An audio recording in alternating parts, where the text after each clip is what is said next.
तयारी गर्नुस्। मैले भन्ने यति नै हो, तयारी पुग्दैन, हाम्रो तयारी अदर कल्चर रहन्छ।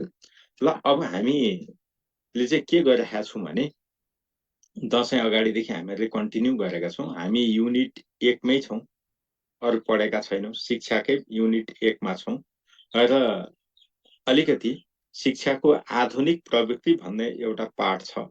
त्यो चाहिँ माध्यमिक तहका शिक्षकहरूले पढ्नुपर्छ भनेर कोर्समा राखेको छ। तर आधारभूत तहकाले नि यो पढ्नुपर्छ है, तपाईहरुले छोड्नु हुँदैन।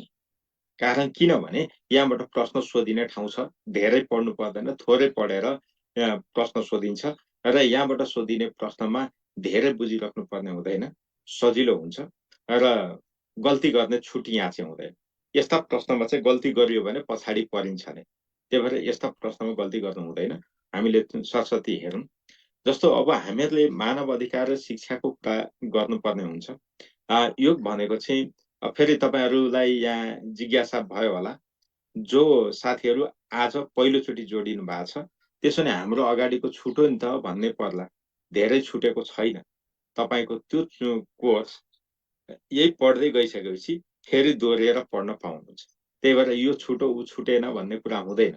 अनि अर्को कुरा के हुन्छ भनेदेखि यो पाठ र अर्को पाठको बीचमा सम्बन्ध छैन क्या। यहाँ सम्बन्ध छैन। त्यही भएर जुन पाठ जसरी पढे पनि भयो, तर हामीले चाहिँ के गरेका छौँ, तपाईहरुको आएको जस्तो सिलेबस छ त्यसै अनुसार क्रमशः पढाउँदै आएको।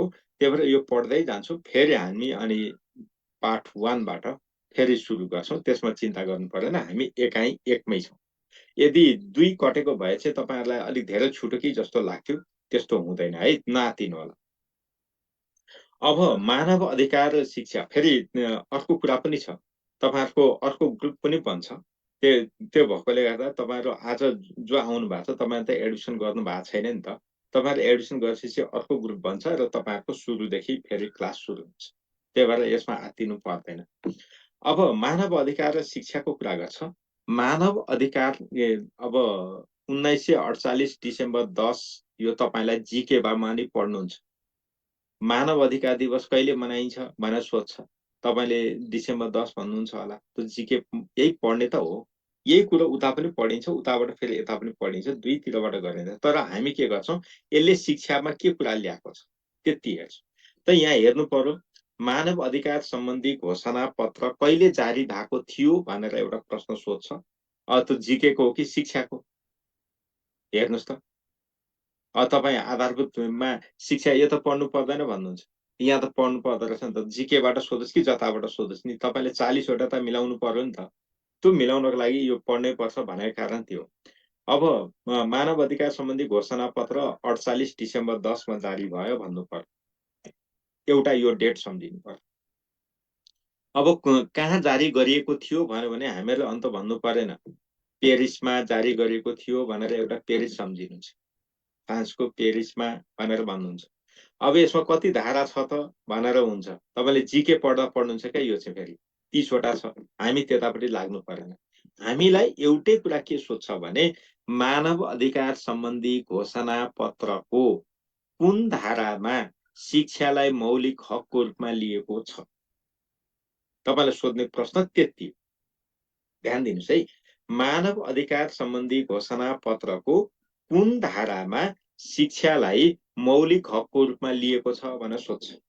अब तपाईलाई क मा धारा 26, ख मा धारा 31, ग मा धारा 28 यसरी दिन्छ नि। हाम्रो एउटा ध्यान के हुन्छ दिमागमा भने संविधानमा मात्रै मौलिक हक पढिराखेका छौं। यो त पढेका छैनौ नि त। मैले आधारभूत तहका साथीहरूलाई भनेको है। अब त्यति बेला उहाँले के गरिदिन्छ, धारा 31 भनेर चिनो लाइहाल्नुहुन्छ।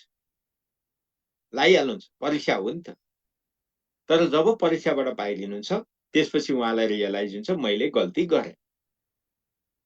अब त्यति बेला त केही सुधार्न पाइँदैन। त्यही भएर यो कुराहरू माइन्युटली तपाईले हेर्नुस्। तपाईलाई एउटा प्रश्न यहाँबाट सोध्ने के हो भने मानव अधिकार सम्बन्धी घोषणा पत्रको कुन धारामा शिक्षालाई मौलिक हकका रूपमा लिएको छ भन्यो भने धारा 26।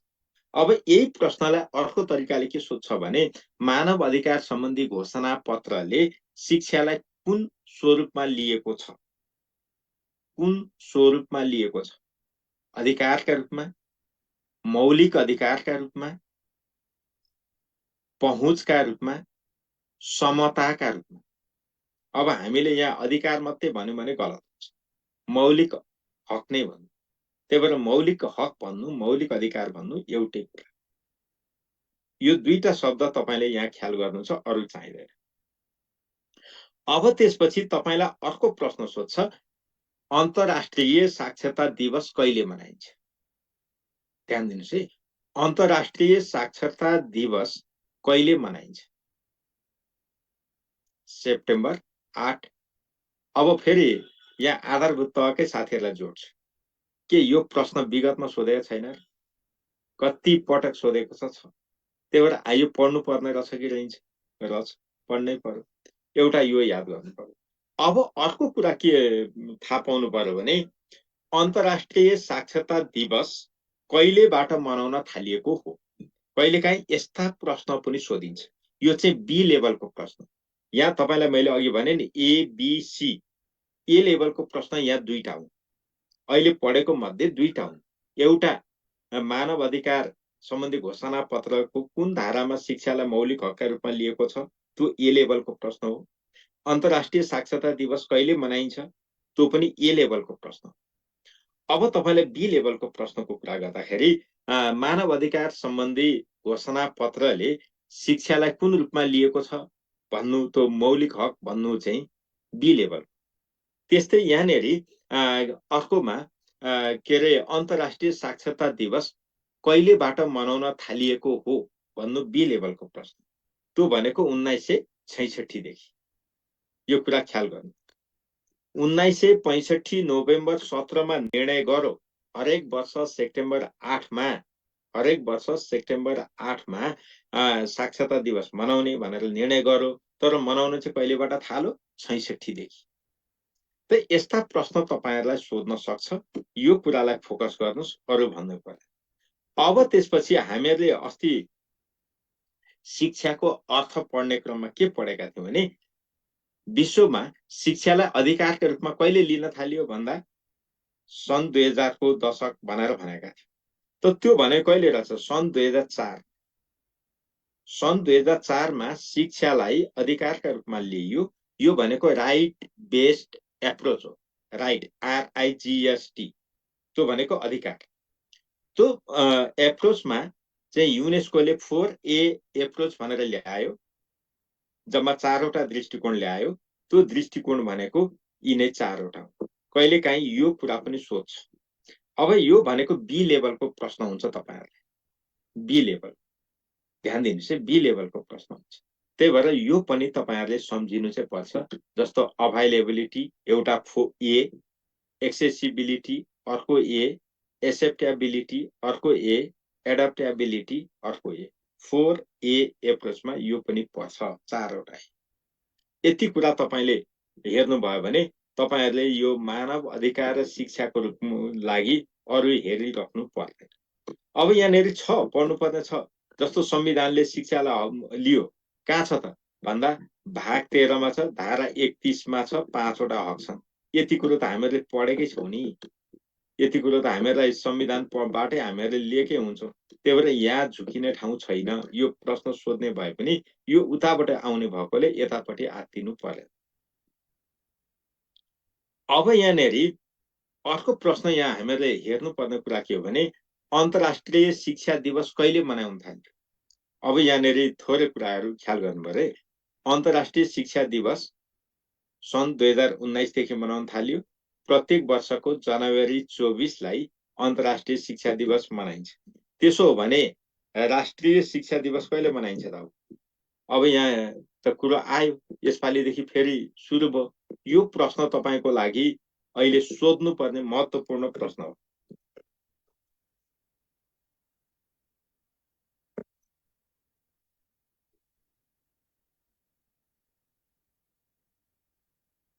तपाईहरुलाई यो प्रश्न अहिले राष्ट्रिय शिक्षा दिवस कहिले मनाउँ भन्दाखेरि प्रत्येक वर्षको असोज कति गते? तपाईहरु सबैलाई थाहा छ असोज 2 गते। यो कुरा हामीहरूले ख्याल गर्नु पर्यो। यो प्रश्न यस्ता प्रश्न हामीहरूलाई सोध्छ। यस्तो प्रश्न सोध्यो भने हामीहरूले गर्न सक्ने चाहिँ हुनुपर्छ। कारण किनभने यो अस्ति मात्रै के अरे भदौमा निर्णय भएको छ र हरेक वर्ष असोज 2 गते चाहिँ यो मनाउने भनेको छ। यो के को आधारमा मनाउने त भन्दा यो यो दिन चाहिँ के को फेरि त्यहाँनिर अर्को प्रश्न सोध्छ। अनिवार्य तथा निशुल्क शिक्षा ऐन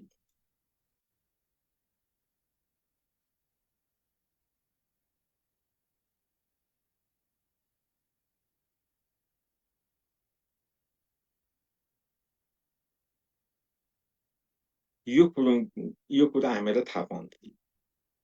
हामीलाई यस्ता प्रश्नहरू यहाँ सोध्ने हुन्छ। त्यही भएर यो कुरा पनि कुन दिनलाई मान्ने त्यसको आधार के थियो भन्यो भने यो कुरा बिर्सिनु भएन क्या। ऐन जारी भएको आधारलाई मानेर यहाँ गरेको छ। त्यही भएर यस्ता कुराहरू हामीहरूले पढ्दै जाँदाखेरि सम्झिनुपर्छ। नेपालसँग जोडेर पढ्नुपर्छ। यो के अरे मानव अधिकार र शिक्षामा यो कुरा नजोडेको भए हुन्थ्यो यहाँ।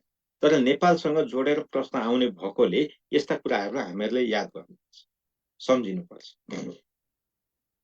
अब त्यसपछि अर्को क्षेत्र छ बाल अधिकार र शिक्षा।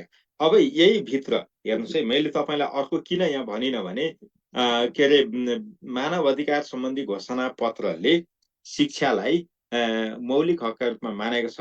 त्यो मौलिक हक तलका मध्ये कुन हो भनेर सोध्न, त्यो चाहिँ सी लेभलको प्रश्न हो। जस्तो everyone has the right to education, प्रत्येक व्यक्तिलाई शिक्षामाथि अधिकार छ भन्ने कुरा। यस्ता खालका प्रश्न चाहिँ हामी फोकस गर्दैन। पढ्न चाहिँ पढ्यौं तर फोकस गर्दैन। फोकस गर्ने भनेका या दुई तीनवटा प्रश्न यहाँ गरेका छौं। त्यो कुरो तपाईहरुले पनि गर्नुहोस् भने। अब त्यसै गरी पढ्ने तरिका त त्यही हो। अब यहाँ पनि बाल अधिकार सम्बन्धी घोषणा पत्र कहिले जारी गरियो भन्दा 1989 नोभेम्बर 20। यसमा हामी कहीँ झुकिनु पर्ने छैन। अब यहाँबाट तपाईहरुलाई धेरै जसो सोध्ने प्रश्न के हो भने बाल अधिकारको खम्बामा कुन पर्दैन, पिलर कुन होइन, स्तम्भ कुन होइन अथवा कुन हो, यस्तै प्रश्न गरेर सोध्छ। त्यही भएर हामीहरूले जम्मा 4 वटा कुरा हेर्नुहोस् त। बाल बचाउ, बचाउ हो, विकास हो, संरक्षण हो, सहभागिता हो। तर बाल शिक्षा छ हेर्नुहोस् त, छैन। तपाईलाई के सोध्छ भने बाल अधिकारको 4 वटा खम्बामा 4 पिलरमा 4 पिलर अफ एडुकेसनमा तलका मध्ये कुन पर्दैन, कुन पर्दैन। अब तपाईलाई यहाँ के सोधिन्छ, तपाईलाई यही प्रश्न आयो मानिलिउँ एकछिनको लागि। यहाँ तपाईहरुलाई यहाँबाट सोध्ने प्रश्न छ है। फेरि यसले के भन्नु होला।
तपाईलाई यसरी प्रश्न सोधो, हेर्नुहोस् त।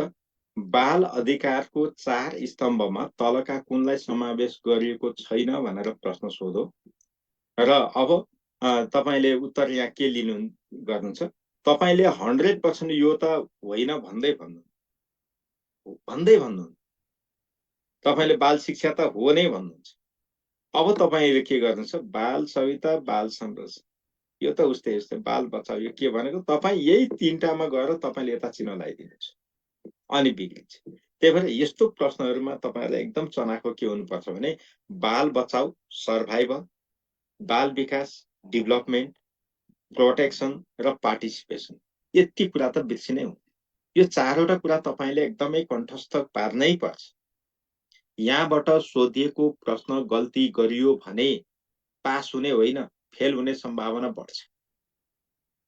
यो कुरा चाहिँ ख्याल गर्नुपर्छ। एउटा प्रश्न थियो। अब अर्को के हो भने बाल बालिका भन्नाले तलको कुन उमेर समूहलाई बुझिन्छ? बाल बालिका भन्नाले कुन उमेर समूहलाई बुझिन्छ भनेर तपाईँहरूलाई प्रश्न सोध। त अब हामीहरूले के भन्नु पर्यो भने अन्तर्राष्ट्रिय स्तरमा 18 वर्ष उमेर मुनिका केटाकेटीलाई बाल बालिका मानिन्छ। यहाँ हेर्नुहोस् त, विश्वमा चाहिँ 18 वर्ष मुनिका, 18 वर्ष नलागेका, 17 वर्षमा हिँड्दै गरेका मात्रै बाल बालिका, अथवा 18 वर्षभन्दा तल 1 वर्षदेखि 18 वर्ष बिचका केटाकेटी चाहिँ बाल बालिका। तर नेपालमा 18 वर्षसम्मका भनेको छ। त्यही भएर यो 18 वर्ष उमेरसम्मका भनेको मतलब के त? 19 वर्ष नलागेका, 19 वर्षभन्दा मुनिका। यो कुरा बुझ्नु पर्यो क्या। हामीलाई यहाँनिर यही शब्द राख्छ भन्ने छैन नि त। त्यही भएर अब यहाँ तपाईँलाई सोधो, के सोध्छ भने नेपालमा बालबालिका भन्नाले कुन उमेरलाई बुझिन्छ भन्यो भने कमा 18 वर्ष मुनि, 17 वर्ष मुनि, 19 वर्ष मुनि, 20 वर्ष मुनि, यसै सोध्छ नि त। अब हामीहरूले यहाँ के भन्नु पर्यो, हामीहरूले पढ्न चाहिँ 18 वर्षसम्म भनेर पढेका छौँ। त्यहाँ जाँचमा चाहिँ मुनि मुनि मुनि भन्दै आयो। अब हामीहरूले केमा चिन्ह लाउनु पर्यो? 19 वर्ष मुनि भन्नु हो। यही हो हामीहरूले यहाँनिर के अरे प्रयोग तहका प्रश्न भनेको। प्रयोग तहको प्रश्न भनेको यही। तपाईँले यहाँ पढ्न चाहिँ 18 वर्षसम्म भन्नुभयो, मजाले आउँछ। तर अब त्यहाँ गएपछि तपाईँले 19 वर्ष मुनि भन्नुहुन्छ, 18 वर्ष मुनि। अब 18 वर्ष मुनिमा चिन्ह लाउनुहुन्छ मोस्ट प्रोभाबली। त्यो भयो भने त बिग्रियो। त्यही भएर यस्तोमा हामीहरूले झुकिनु हुँदैन है भनेको। तपाईँले यहाँ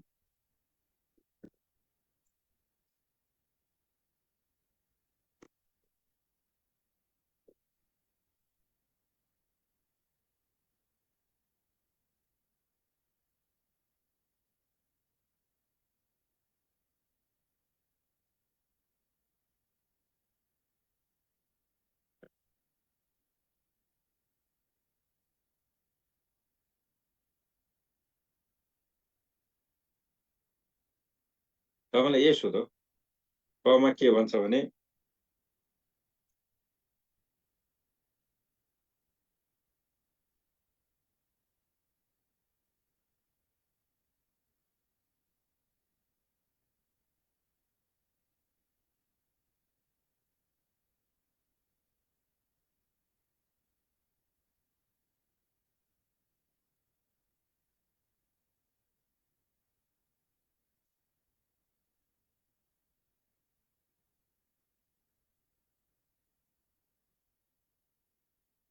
ल अब तपाईँलाई सोधेको प्रश्न यही हो। हेर्नुहोस् है, नेपालमा बालबालिका भन्नाले कुन उमेर समूहलाई बुझिन्छ भनेर तपाईँलाई यहाँ प्रश्न सोधो, यही प्रश्न सोधो। अब तपाईँले यहाँ के गर्नुहुन्छ भने धेरैले पहिलेदेखि पढेको कन्सेप्ट बुझ्नु भएको छैन भने 16 वर्ष मुनि भनेर चिन्ह लाउनुहुन्छ। अलिअलि पढेको छ, कहाँ पढे जस्तो लाग्यो भन्ने छ भने तपाईँले 18 वर्ष मुनिमा चिन्ह लाउनुहुन्छ। यो दुवै आन्सर के हुन्छ? गलत हुन्छ। तपाईँलाई यहाँ माथि के भनेको छ भने 18 वर्ष उमेरसम्म भनेको छ।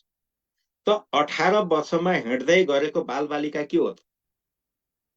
त्यस्ता केटाकेटी के रहेछन्? बालबालिकै रहेछ। 18 वर्ष नाग्ने बित्तिकै एक दिनले नाग्यो भने पनि त्यो बालबालिका होइन। त्यो भने के त? 19 वर्ष हो। त्यही भएर 19 वर्ष मुनिका चाहिँ नेपालमा बालबालिका मानिँदो रहेछ। त्यसो भने विश्वमा कुनलाई मानियो त? 18 वर्ष मुनिकालाई मानियो। यो दुईटा कुरा तपाईँले छुट्याउनु पर्छ। त्यति गर्नु भने यहाँबाट जसरी प्रश्न सोधे पनि तपाईँको आन्सर गलत हुँदैन।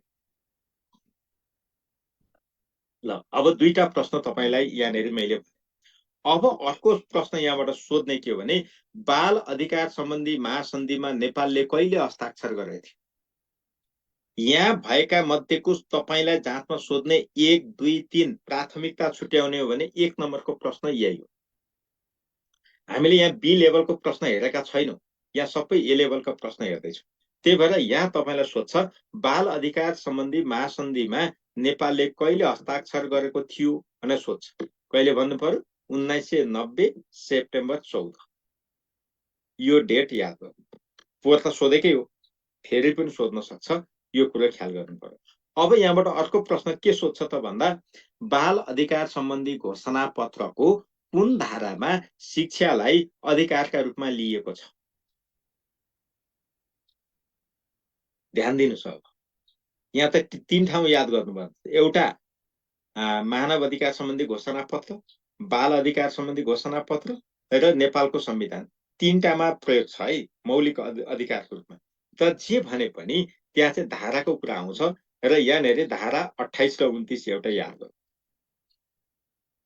यति कुरा सम्झिनु पर्यो अब यहाँ पनि फेरि नेपालकै कुरा सोध्छ नेपालसँग जोडिएको हुन सक्छ त्यही भएर हामीले नेपालको उसमा यो कुराहरू सरस्वती पढ्ने हो किनभने संविधान पढ्दा यो याद गरेकै हुन्छ यसमा हामी झुकिनु पर्ने ठाउँ छैन अब त्यसपछि यहाँनिर तलका कुन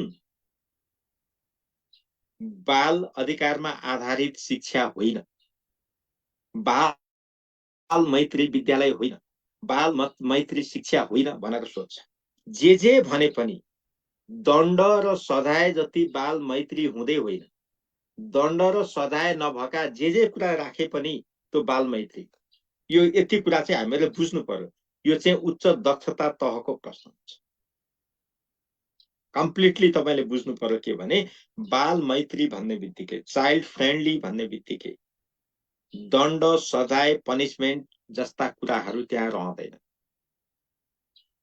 है यति कुरा चाहिँ बुझ्नु पर्यो त्यही भएर यति कन्सेप्ट तपाईले बुझ्नु भने एक्जाममा गल्ती गर्नुहुन्न नत्र गल्ती गर्नुहुन्छ अब यहाँनिर अरू कुरा हेर्नु पर्दैन तपाईहरुले यहाँ बाल अधिकारका घर छन् नि यहाँ जे भने पनि यसले अरू हेर्दैन चाहे शारीरिक होस् चाहे मानसिक होस् कुनै पनि यातना दिन पाइँदैन दण्ड गर्न पाइँदैन त्यति कुरा यहाँ बुझ्नुपर्छ अरू कुरा यहाँबाट धेरै पढेर केही छैन यी सबै पढ्नलाई छन् यहाँ तर धेरै कुरा गरेर के काम छैन हामीले सिधा के बुझ्नु पर्यो भने दण्ड रहित कुरा रहेछ दण्ड सजाय नभएका जति बाल मैत्री हुँदो रहेछ यति कुरा यहाँ बुझ्नु अब त्यसपछि अर्को खण्डमा हामीलाई सोध्छ यहाँबाट सोध्ने प्रश्न विद्यालयलाई शान्ति क्षेत्रको घोषणा कहिले गरियो यो प्रश्न पोहोर पनि सोधो पोहोर भनेको 78 मा तपाईहरुलाई फेरि पनि सोध्न सक्छ जहिले पनि सोध्न सक्छ त्यही भएर 68 जेठ 11 यो कुरा याद गर्नु पर्यो अरु यी कुरा पढ्नु पर्दैन यी सी लेभलका कुरा नपढ्नुस् म त सी लेभलको कुरा नपढ्नुसै भन्छु अब त्यसो हो भने थोरै हामीले हेर्नुपर्छ विद्यालयलाई शान्ति क्षेत्र घोषणा गर्नुको उद्देश्य के होला भनेर सोधिन्छ बी लेभलको प्रश्न त्यति बेला हामीले हेर्नु पर्यो के छ त एउटा सशस्त्र गतिविधि र हिंसाबाट मुक्त राख्ने के यस्तो घोक्नु पर्छ पर्दैन यो कुरा ख्याल गर्नुस् किनभने यो आउनुको पछाडी के हो भने माओवादीले जुन 10 वर्ष युद्ध गर्यो नि त्यसलाई रोक्नलाई ल्याएको हो नि त यो त्यसै नगरौँ भनेर सहमतिमा ल्याएको त्यही भएर त्यस्तै कुराहरू अरू दलले पनि अब आगामी दिनमा त्यो गर्न पाइँदैन भनेको त्यो गर्यो भने के हुन्छ त भन्दाखेरि त्यतिबेला अपराधीकरण गर्ने सजाय गर्न सहज हुन्छ भनेर ल्याएको नीति हामीले बुझ्नु पर्यो अर्को दलगत राजनीति र अन्य हस्तक्षेपबाट अलग राख्ने भेदभाव दुर्व्यवहार व्यवस्था शोषण मुक्त राख्ने यति तीनटा उद्देश्य यो तीनटा उद्देश्यलाई चाहिँ हामीले हेरिराख्नुपर्छ पढ्ने चाहिँ हो घोक्ने होइन घोक्नु पर्दैन तपाईलाई यो बी लेभलको प्रश्न यहाँ अरु नै महत्त्वपूर्ण छ कहिलेकाहीँ यस्ता प्रश्न सोधिन सक्छ तर पढ्यो भने यो कुरा छुट्याउन सकिन्छ नि त यति कुरा चाहिँ याद गर्नु ल अब त्यसपछि हामीले निरन्तर शिक्षामा जानुपर्छ निरन्तर शिक्षाको अवधारणा यो ब्याचलर भन्ने मान्छेले ल्याए यी फ्रान्सका शिक्षाविद हुन् र यिनले के भन्छन् भने शिक्षा कहिले पुरानो हुँदैन शिक्षा के एडुकेसन नेभर गेट ओल्ड भन्छ, कहिले पुरानो। त्यही भएर यिनलाई के अरे निरन्तर शिक्षाका जनक को हुन् भनेर सोध्न सक्छ। यो प्रासलाई सोधेको प्रश्न हो, त्यही भएर ब्याचलर्ड भन्नुहुन्छ। अब नेपालमा यसको धारणा कहिलेबाट आयो, नेपालको केससँग जोड्नु पर्यो। 10औं पञ्चवर्षीय योजना, 10औं पञ्चवर्षीय योजनामा पनि 205 वटा सामुदायिक अध्ययन केन्द्र, के भनेको सामुदायिक अध्ययन केन्द्र भनिन्थ्यो त्यति बेला, अहिले सामुदायिक सिकाइ केन्द्र भन्नुपर्छ, यो थालनी गरेको। अब यहाँभित्र निरन्तर शिक्षा भनेको के त? अब तपाईलाई सोध्ने प्रश्न है, यो चाहिँ के अरे बिनीलाई सोधेको प्रश्न। निरन्तर शिक्षा भन्नाले तलको कुनलाई बुझिन्छ भनेर सोधो। औपचारिक शिक्षाभित्रको निरन्तरता, अनौपचारिक शिक्षाभित्रको निरन्तरता, यसरी क्लज राखिन्छ। त्यो दुवैको निरन्तरता हो क्या। निरन्तर शिक्षा भनेको औपचारिक र अनौपचारिक दुईटैको कन्टिन्युटी हो। त्यही भएर यहाँनिर हामीहरूले यो कुरा बुझ्नुपर्छ। कहिलेकाहीँ प्र्याक्टिकल केसबाट सोध्छ, प्रयोग तहको प्रश्न सोधिदिन सक्छ यस्तोमा चाहिँ।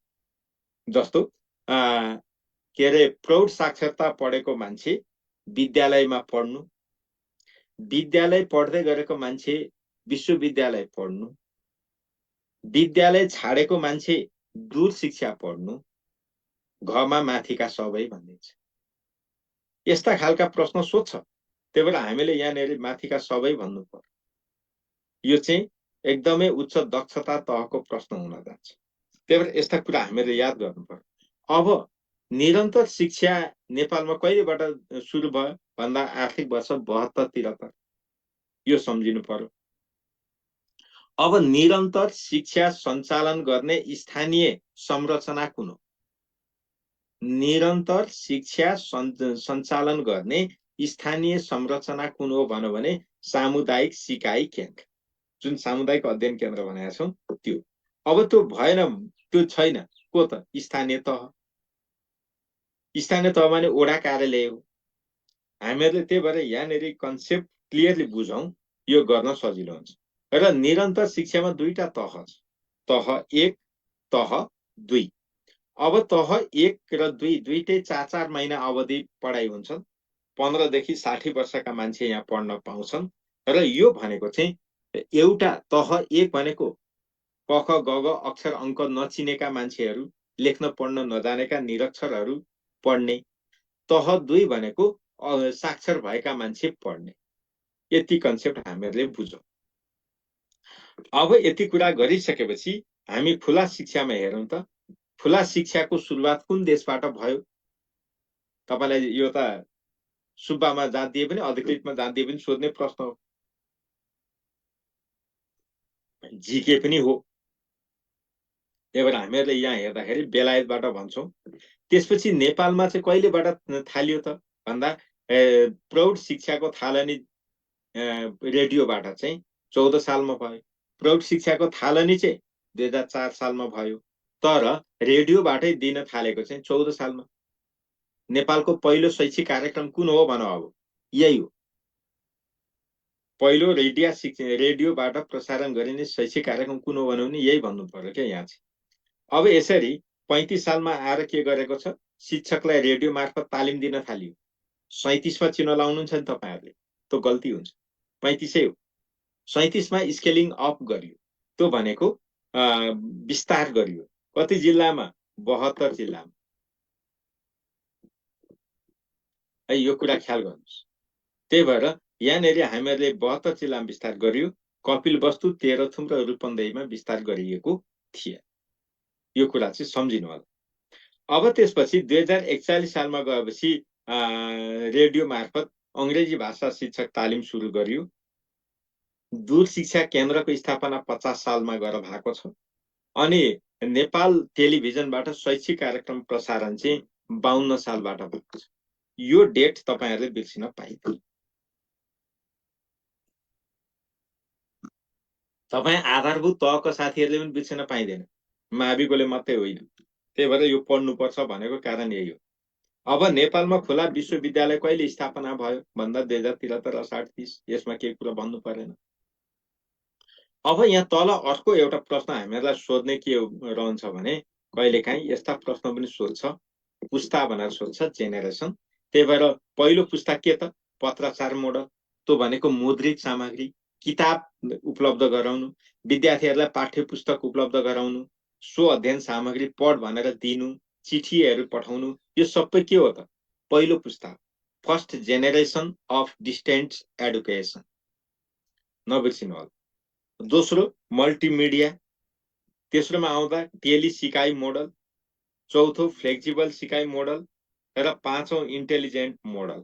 अहिले हामी पाँचौं पुस्तामा पढ्दैछौँ। अहिले तपाईँ हामी जुन तरिकाले पढ्दैछौँ यो स्काइपमा के अरे जुम आइडीमा, यो पाँचौं इन्टेलिजेन्ट, पाँचौं पुस्ता हो। यति कन्सेप्ट चाहिँ तपाईँले बिर्सिनु हुँदैन। अब त्यसपछि खुला शिक्षा प्राप्त गर्ने तरिका के हुन् भनेर सोध्छ। खुला शिक्षा प्राप्त गर्ने तरिका कुन हो? यहाँ दिएका सबै तरिका हुन्, यी सबै हुन्, यी सबै हुन् है। र नेपालमा चाहिँ खुला शिक्षा प्राप्तिका तरिका कुन हो भन्यो भने यो रातो मसीले लगाएको सम्पर्क कक्षा, स्व अध्ययन सामग्री, यो कुरा ख्याल गर्नु आजको दिन। अब त्यसपछि हामीहरूलाई अर्को कुरा यहाँनिर थोरै सम्झिनुपर्छ। यो त इतिहास भयो, अहिले यी कार्यक्रम छैनन्, तर पनि हामीहरूले सम्झिनुपर्छ अनौपचारिक प्राथमिक शिक्षाका लक्षित समूह कुन उमेर थियो भनेर सोध्न सक्छ। 8 देखि 14 भन्नु पर्यो। यसको शैक्षिक योग्यता 5 वर्ष, अनि कति वर्ष अवधिको 3 वर्ष, यति कुरा सक्छौँ।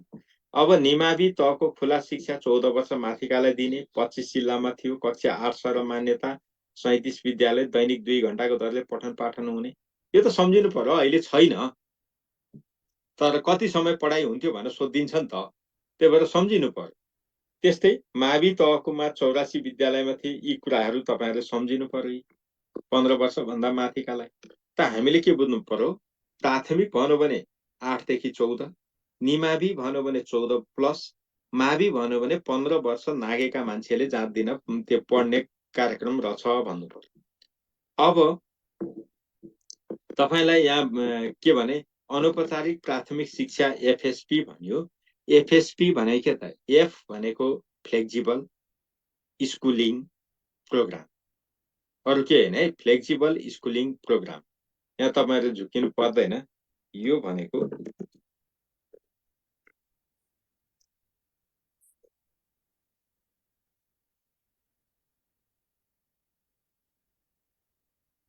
यस्तो हो। त्यही भएर यहाँ तपाईले झुकिनु पर्ने केही पनि छैन। यो एफएसपी भनेको के हो भनेर झुकिनु पर्ने अवस्था रहँदैन। फ्लेक्सिबल स्कुलिङ प्रोग्राम, यो फुल फर्म यस्तो सोध्दैन के जाँचमा, यस्ता कुरामा नअल्झिनुस् न। तपाईहरुले यहाँ सोध्ने त महत्त्वपूर्ण छ, अरु नै छ। अब तपाईलाई अस्ति प्रश्न सोधो, अस्ति प्रश्न के सोध्यो भने अनौपचारिक प्रौढ शिक्षा तर्फबाट, प्रौढ विद्यालय मार्फत अथवा अनौपचारिक शिक्षा तर्फबाट अथवा वैकल्पिक शिक्षा तर्फबाट विद्यालय कक्षा 10 सम्म सक्न, विद्यालय शिक्षाको कक्षा 10 सम्म सक्न कति वर्ष अवधि लाग्छ? अस्ति प्रासलाई सोधिछौ, तपाईहरुलाई पनि सोध्न सक्छ। त्यसबेला कति भन्नु पर्यो? 6 वर्ष। किन? कक्षा यही हेर्नुस् न, कक्षा 1 देखि 3 यो 5 सम्म सक्न, यो कक्षा 5 सर मान्यता भन्यो नि, यो सक्न 5 वर्ष लाग्नु पर्नेमा यहाँ कति वर्ष छ? 3 वर्ष। निम्न माध्यमिक सक्न 3 वर्ष लाग्थ्यो, कति वर्ष? 2, 3 2 5। कक्षा 9 र 10 सक्न 2 वर्ष लाग्थ्यो, यहाँ कति वर्ष? 1 वर्ष। 5 1 6। यसरी कक्षा 1 देखि कक्षा 10 सम्म यो धारबाट अध्ययन गर्न एउटा विद्यार्थीलाई कति समय लाग्दो रहेछ? 6 वर्ष लाग्दो रहेछ। ल यो कुरा बिर्सिनु भएन, अरु यहाँबाट सोध्ने त्यस्तो महत्त्वपूर्ण कुराहरू छैन। अब यहाँनेरि तपाईलाई यति कुरा गरिसकेपछि जे भए पनि अब यो अहिले माथि हामीले निरन्तर शिक्षा भन्यौं, खुला शिक्षा भन्यौं, त्यो सबै कुरा अहिले केबाट सुरु हुन्छ त भन्दा वैकल्पिक शिक्षा। अहिले त्यो कुरा केबाट सञ्चालन गरिएको छ? वैकल्पिक शिक्षा। यो कसले व्यवस्थापन गर्छ? यो सञ्चालन र व्यवस्थापन दुवै, यो कुरा ख्याल गर्नुहोस्, सञ्चालन र व्यवस्थापन स्थानीय तहले गर्छ। यो कुरा बिर्सिनु भएन, जाँचमा सोध्छ, त्यही भएर यो गर्नु पर्यो। यसका लक्षित समूह को हो त भन्दा विद्यालय जान नपाएका वा बिचैमा विद्यालय छाडेका बालबालिका। अहिले कतिवटा तह छन्? तह 1, 2, 3। अब चाहिँ तह 1 सकेपछि तह 2 पढ्छु भन्न पाइँदैन। तह 1 सकेपछि कक्षा 4 मा भर्ना भएर पढ्नु पर्यो, विद्यालयमै आउनु पर्यो। कक्षा 2 तह 2 पुरा गरेपछि कक्षा 6 मा भर्ना भएर पढ्नु पर्यो। तह 3 पुरा गरेपछि कक्षा 9 मा भर्ना भएर पढ्नु पर्यो। त वैकल्पिक शिक्षा कुन तहमा रहेछ? आधारभूत तहमा। यहाँ ख्याल गर्नुहोस् है, वैकल्पिक शिक्षा कहाँ रहेछ? आधारभूत तहमा। यसको मूल उद्देश्य के रहेछ? विद्यालयमै ल्याउने अथवा मूल प्रवाहीकरण गर्ने। ख्याल गर्नुहोस् है, मूल प्रवाहीकरण गर्ने, विद्यालय शिक्षामै ल्याउने। त्यही भएर तह 3 वटा छ, यति कुरा भन्यौं। अब तह 1 मा को पढ्छन् त? निरक्षर पढ्छन्। तह 2 मा को पढ्छन् त? साक्षर भएका मान्छे पढ्छन्। तह 3 मा को पढ्छन् त? कक्षा 5 पास गरेर 8 पास नगरेका मान्छेहरू पढ्छन्। यति कुरा त बुझ्नु पर्यो, बुझिएन भने धोका हुन्छ। यति मैले भने। अब यहाँनेरि कहाँ कुन विद्यालयमा भर्ना गर्ने त? तह वैकल्पिक शिक्षाबाट तह 1 पुरा भएका विद्यालयलाई कुन विद्यालयमा भर्ना गरिन्छ भनेर सोध्छ। हामीले के भन्नु पर्यो? मातृ विद्यालय, मदर स्कुल। यो भने के त? जुन ठाउँमा यो कार्यक्रम चलेको हुन्छ त्यो ठाउँबाट सबभन्दा नजिक पर्ने विद्यालय, सामुदायिक विद्यालय जुन छ त्यसलाई मातृ विद्यालय भनिन्छ। यो कुरा ख्याल गर्नु, नभए फेरि आन्सर त गल्ती नै हुन्छ। ल अब यी कार्यक्रम कसले सञ्चालन गर्छ? अघि भनेको संरचना यही हो, सामुदायिक सिकाइ केन्द्र यो बिर्सिनु भएन। अनि वैकल्पिक शिक्षा कार्यक्रमको रेखदेख र व्यवस्थापन मातृ विद्यालयले गर्छ। विद्यालयमा स्थानीय तहको जिम्मेवारी हो, स्थानीय तहको जिम्मेवारी हो, तर अनुगमन गर्ने, शिक्षक पढाएन हेर्ने, परीक्षा लिने, यो सबैको चाहिँ काम कसले गर्छ त? त्यो नजिकको विद्यालयले गर्छ। त्यसलाई मातृ विद्यालय भने।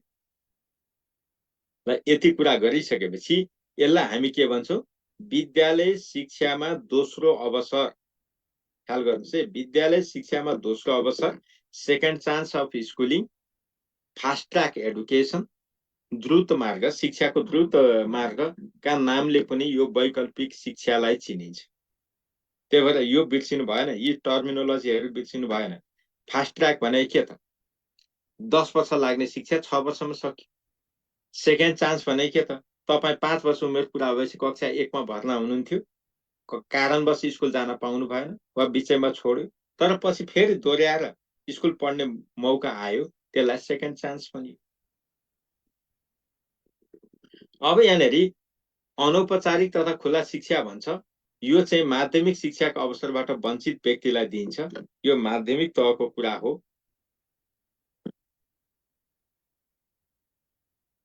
र यो चाहिँ कक्षा 9 देखि 12 सम्मको शिक्षा माध्यमिक, 9 र 10 को 1 वर्ष अवधिमा दिइन्छ। यहाँ पनि तह 1 तह 2 हुन्छ। अनि 11 र 12 को 1 वर्ष। 11 र 12 पढ्न 2 वर्ष लाग्थ्यो नि, 1 वर्षमा सक्ने गरी गरेको छ। कक्षा 12 सम्म अहिले यसलाई लगिएको छ। यसलाई के भन्यो? अनौपचारिक। यहाँ तपाईहरु फेरि ख्याल गर्नु, वैकल्पिक शिक्षा भनेको छैन, अनौपचारिक तथा खुला शिक्षा। यो कुरा बिर्सिनु भएन नि। अनौपचारिक शिक्षा कक्षा 12 सम्म गइसक्यो, यति कुरा गरेको छ। यहाँ अरु बुझ्नु पर्दैन। अब त्यसपछि हामीले पढ्नु पर्ने भनेको चाहिँ यसैमा शिक्षामा समान अवसर र समतामूलक पहुँचको कुरा गरेको छ। यो चाहिँ हामी अब भोलि हेर्छौं, तपाईहरु गर्नुहुन्छ। अब हामी भोलिदेखि चाहिँ दैनिक सेट